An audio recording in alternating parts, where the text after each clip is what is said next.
Kenapa nggak ada yang ngasih tahu gue kalau misalnya film Ipar Adalah Maut itu ada adegan dewasanya? Berhati-hatilah gitu ya, buat yang pengen nonton Ipar Adalah Maut itu disisipin adegan-adegan dewasa di dalamnya karena ya emang mereka tuh selingkuh sampai ngintiau, say. Rasanya waktu nonton itu adegan bener-bener awkward banget karena kayak di belakang gue itu ada kayak sekeluarga. Anaknya mungkin udah gede, cuman kayak ya itu kan nonton sekeluarga gitu loh. Jadi kayak agak sedikit awkward.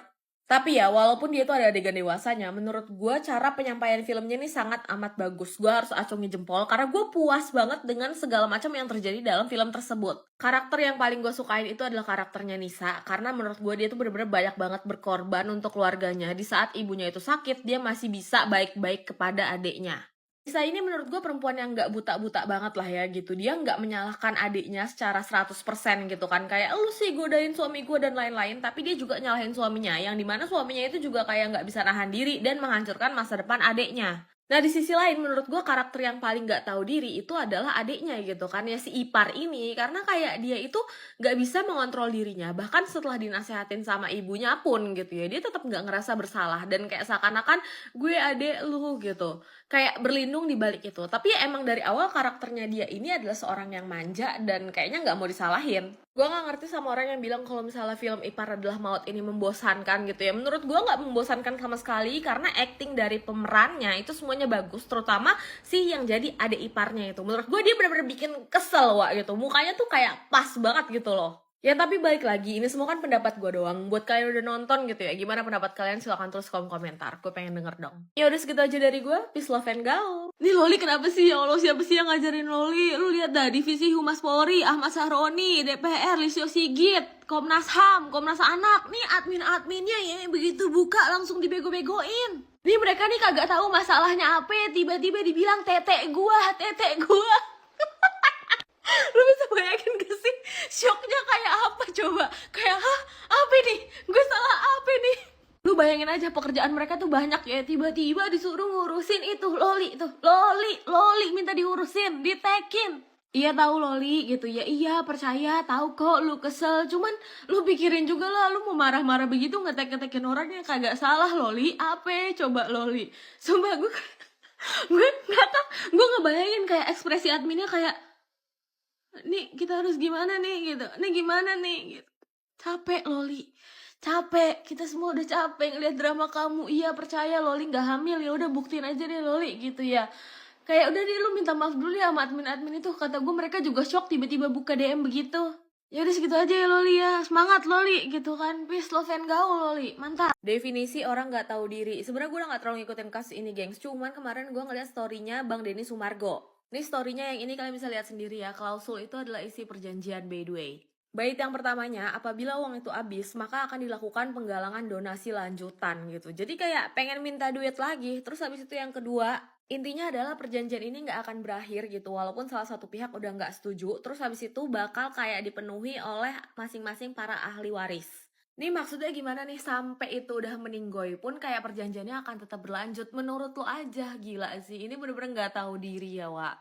Lo tahu gak sih satu hal yang gue sayangnya dari kasus ini itu tuh bukan karena A sedih gitu ya, bukan. Tapi kayak kedepannya nih kalau misalnya ada orang yang pengen mencari donasi dan dia beneran membutuhkan dan dia pantas mendapatkan itu, gue takut banget masyarakat ataupun netizen itu udah gak percaya lagi dengan open donasi yang seperti ini. Kan itu kasihan ya orang-orang selanjutnya setelah dia. Dan buat yang bilang kayak udah sih Mbak Novi mengalah aja gitu loh, kayak nggak selesai urusannya dan segala macam, menurut gue jangan mengalah sih ya, karena kayak di sini posisinya ya penyalahgunaan donasi gitu loh, dan juga kayak orang nggak tahu diri. Jadi buat apa dilanjutkan? Lagi pula para donatur kan udah pengen uangnya itu kembali atau diberikan kepada orang yang lebih membutuhkan gitu kan. Ya udah ikutin aja apa kata para donatur. Kalau misalnya itu posisinya ada kalian, apakah kalian pengen tanda tangan kepada orang yang seperti itu, yang tidak tahu diri dan juga tidak tahu diterima kasih? Silahkan tulis pendapat kalian di kolom komentar. Segitu aja dari gue, peace, love, and go. Hai kids, cewek lu tuh masih kids. Stop child grooming. Gue kesel banget sih liatnya, itu mbak-mbak yang di sebelah ngapain sih, dia tuh nggak diajak gitu ya. Namanya juga orang pacaran, emang kenapa kalau misalnya pacaran sama bocil yang masih 15 tahun itu kan nggak salah. Biarin sih mereka pacaran gitu kan, lagi pula dia diratuin kok, disayang kok, mau sama mau kok. Stop urusin urusan orang lain ya mbak, karena kayak lihat tuh mak bapak gue bedanya 30 tahun. Waktu nyokap gue udah 30, bapak gue 80 tahun, nggak apa-apa kok, biasa-biasa aja. Ini pasti mbaknya jomblo nih, nggak pernah pacaran, apalagi pacarannya cuma beda 5 tahun doang kok dipermasalahin, apaan sih mbak?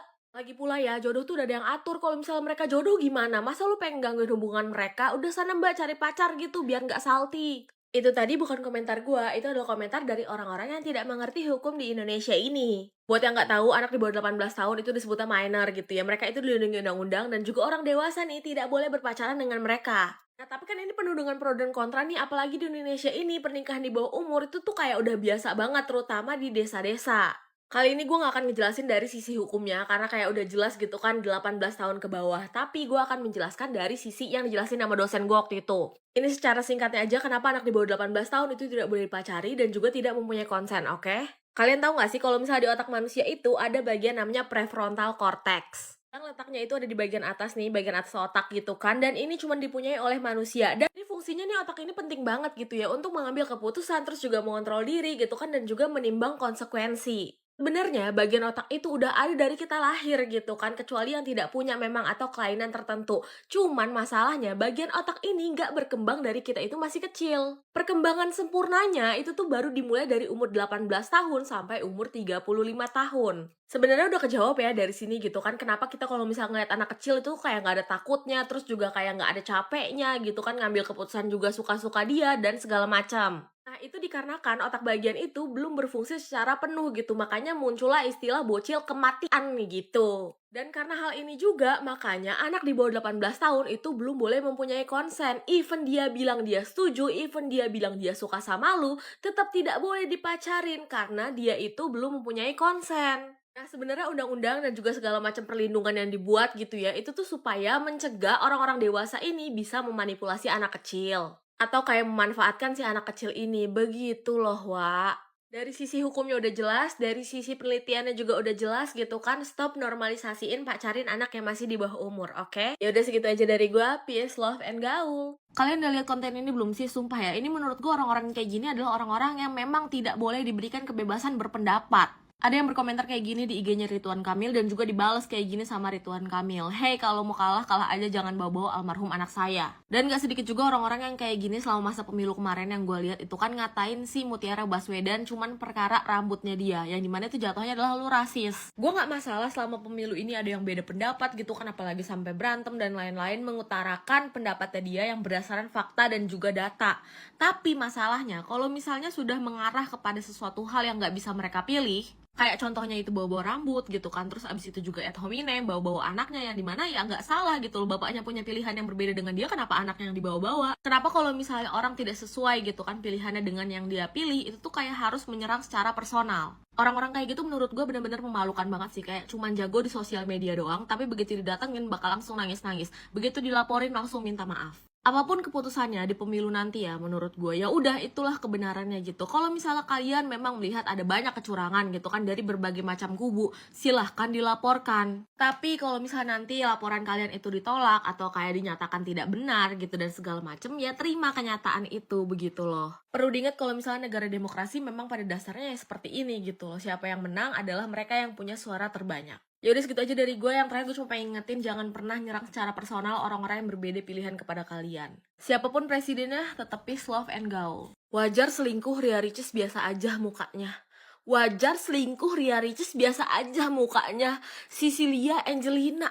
Kenapa sih SDM di Indonesia itu kadang bikin gue kayak gimana gitu ya. Maksud gue kayak ini kan lagi berita perselingkuhan, terus lo bisa-bisanya masih membela orang yang selingkuh. Yang lebih miris lagi adalah itu yang komentar perempuan, namanya Angelina lagi. Angel itu setahu gue malaikat, tapi kok begini? Gue tuh gregetan deh sama orang-orangnya yang kayak komentar tuh kayak nggak mikir dulu begitu loh. Kok bisa selingkuhan diwajarin? Terlepas dari berita itu bener atau kagak gitu kan. Cuman menurut gue ini apa yang ditulisin sama si Sisilia itu tuh udah bener-bener nggak bener banget. Mbak, Anda perempuan, Mbak, gitu kan. Kayak lu bisa loh nanti di masa depan punya anak diselingkuhin, atau bahkan lu punya suami nyelingkuhin lu. Apa nggak takut kemakan sama omongan sendiri gitu? Nanti ada tetangga yang bilang kayak wajar selingkuhin soalnya dia jelek begitu. Lagi pula ya menurut gue mukanya Ria Ricis juga bagus-bagus aja kok, ciptaan dari Tuhan kok gitu. Lu netizen ada aja gitu perkaranya. Orang operasi plastik supaya lebih cantik gitu kan, nanti dihujat lagi, dibilang kalau misalnya ini nggak asli lah segala macem gitu lah. Kalau misalnya muka nggak diapa-apain gitu dibilang B aja. Jelas-jelas di sini dia nggak salah gitu kan, dia istri sah, kok bisa-bisanya ada orang yang masih ngebelain pelakor. Ya gue nggak tahu ya, mungkin si Mbak Sisili itu punya masalah apa gitu kan sama Ria Ricis atau emang kayak haters aja gitu kan. Cuman menurut gue tetap aja bilang orang lain mukanya B aja dan juga menormalisasikan selingkuh itu nggak bisa dibenarkan.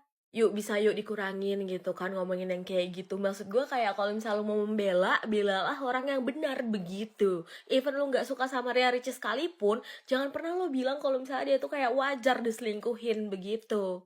Ya udah semoga nggak terjadi deh karma ke Mbak Sisilia gitu ya ataupun anaknya gitu gara-gara omongannya. Kata Rizky tadi dari gue peace love and gaul.